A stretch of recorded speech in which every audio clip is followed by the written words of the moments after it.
দাঁড়াও দাঁড়াও, আগে আমাকে বলো তো, এই কনকনে শীতের মধ্যে জানলা খুলে হাওয়া খেতে খেতে ট্রেনে যাওয়ার এক্সপিরিয়েন্সটা ঠিক তোমাদের কেমন? কমেন্টে জানিও কিন্তু।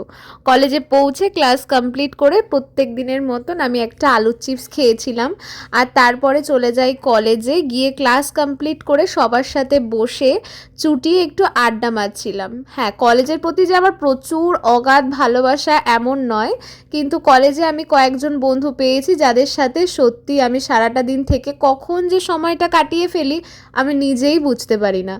এরপর টিফিন কমপ্লিট করে ফল খেতে খেতে বাইরে বেরিয়েছিলাম, যেহেতু কলেজের পাশে একটা মন্দির আছে, আমরা প্রায়ই ওখানটায় যাই ঘুরতে। আর আজকে বহু দিন পর আমি কলেজ ইউনিফর্ম পরে কলেজে এসেছিলাম, তাই সেটাও তোমাদের সাথে শেয়ার করলাম। বাড়ি ফেরার পথে খেয়েছিলাম একটু চাটনি ফুচকা, যেটা আমার প্রচণ্ড মিষ্টি লেগেছিল। আর বাড়ি এসে খাই একটু চা। ব্যাস শেষ, টাটা।